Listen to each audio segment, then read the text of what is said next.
नमस्कार। आज हम बात करते हैं आज की श्रृंखला में, कवियों की श्रृंखला में आज एक ऐसे कवि की बात करते हैं जो एक अलमस्त एक जीवन के स्वरूप को अपने हिसाब से ऐसा फकीर जिसने विद्रोह भी, भक्ति भी, प्रेम भी अपने अलग नजरिए से किया, अलग तरीके से किया। जी हाँ, बात करते हैं आज कबीर की। दोस्तों, कबीर का जन्म 1455 संवत ज्येष्ठ शुक्ल पूर्णिमा यानी 1398 को हुआ था। कबीरदास जी के जन्म की घटना के कोई साक्ष्य नहीं है, परंतु इनको अलग अलग तरीके से देखा जाता है। कबीरदास जी को माना जाता है कि उनका जन्म एक अविवाहित ब्राह्मणी के गर्भ से हुआ था, जो सामाजिक लोक लज्जा के कारण उनको लहर तारा नामक तालाब के किनारे छोड़कर चली गई, जिसके बाद उन्हें वहां से उठाकर नीरू नेमा नामक दुल्हा दंपत्ति ने उनका पूरे जीवन लालन पालन किया। कबीर एक समाज की अलग सोच के व्यक्ति थे, समाज से अलग रहने वाले व्यक्ति थे। इनका स्वभाव निष्कपट था, सहज था और सरल था। कबीर की जीवन की कई घटनाएं अलग अलग तरीके से मिलती हैं, लेकिन यह एक अलग जीवन को जीने वाले कबीर, जिनका पूरा जीवन एक ऐसे गया जैसे किसी भी व्यक्ति ने अपने जीवन में धर्म का, किसी भी व्यक्ति ने किसी माया का, इन चीजों का कोई लोभ या लालच ना किया हो। कबीर अपने मन से तो सशक्त थे ही, लेकिन अपने विचारों से काफी सशक्त थे। जी हाँ, वे धार्मिकता, ऊंच नीच, जाति पात, इन सब से अलग रहा करते थे और इन सब का विरोध करने में भी अपने आप का धर्म समझते थे। कबीरदास जी की जीवन के बहुत सारे दोहे, बहुत सारी चीजें इन चीजों का वर्णन करती हैं। उन्होंने कहा था कि पाहन पूजे हर मिले तो मैं पूजू पहाड़, तासे तो चाकी भली पीस खाए संसार।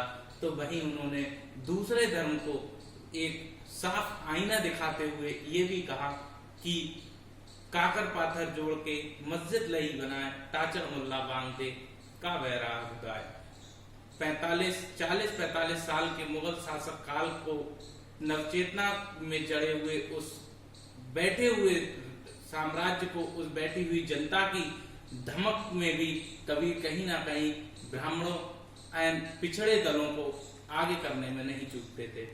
उनकी रचनाएं साखी सबद रमैनी जैसे नामक ग्रंथों में मिलती हैं, जिसका एक ग्रंथ था जिसे बीजक कहा जाता था, और जहां उनकी समस्त रचनाएं मिलती हैं उसको कबीरा ग्रंथावली कहा जाता है। जी हाँ, कबीर अब मदमस्त थे, अपनी बातों में मस्त रहने वाले व्यक्ति थे।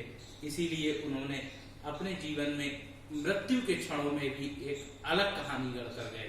उन्होंने कहा, उन्हें बताया गया कि काशी में यदि मृत्यु होती है तो वह स्वर्ग को जाता है। इस रूढ़िवादिता को तोड़ने के लिए वह मृत्यु से कुछ समय पहले गंगा को पार करके मगहर नामक स्थान पर चले गए, जहां यह विडंबना है कि वहां जाने से मृत्यु जो होने के पश्चात नर्क में व्यक्ति जाता है। जी हाँ, वो इसलिए क्योंकि उन्होंने कहा, मैंने जीवित रहते रहते पूरे जीवन मैंने राम को याद किया। अगर स्थान से मृत्यु का स्थान बदल जाता है, वहां के स्थान से स्वर्ग और नर्क के फैसले हो जाते हैं, तो मैं मगहर में मरना चाहूंगा, जिससे कि देखूं कि राम का नाम बड़ा है या स्थान बड़ा है।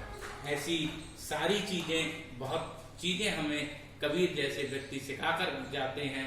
कबीर की आज यह आंदोलनकारी व्यक्ति अपने ज्ञान में भी अलग थे। लोई नामक महिला से विवाह करने वाले ये व्यक्ति जब ज्ञान के लिए ढूंढ रहे थे, तो इन्हें रामानंदन नामक वैष्णव साम्राज्य के जो गुरु थे, उनके द्वारा इनको ज्ञान मिला। और इनकी जितनी भी रचनाएं हैं वह जिस भाषा में मिलती हैं, वह भाषा कोई उनके विचारों की तरह मुक्त थी, जिसको पंचमेल खिचड़ी के नाम से जाना जाता था। पंचमेल खिचड़ी सदुक्कड़ी भाषा के भी नाम से जानी जाती थी और इसमें राजस्थानी ब्रजभाषा, अवधी, खड़ी बोली इत्यादि चीजें थी।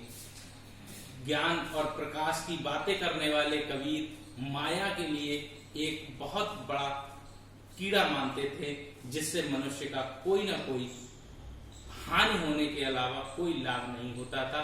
उन्होंने अपने दोहे में कहा, माया दीपक नर पतंग ब्रह्म ब्रह्म एवं पड़त, कह कबीर गुरु ज्ञान ते एक आध उपरत। उन्होंने कहा कि मैं था तब हरि नहीं, हरि था तो मैं नहीं, मैं था तो हरि नहीं। ऐसी बहुत सारी चीजों में उन्होंने ज्ञान और प्रकाश की बात की और ऐसे ही कबीर अपनी रचनाओं में सभी चीजों को छोड़कर गए जो आज समाज को सुधारती हैं, समाज को आगे ले जाती हैं। इसी श्रृंखला में हम अगले कवि के साथ मिलेंगे, तब तक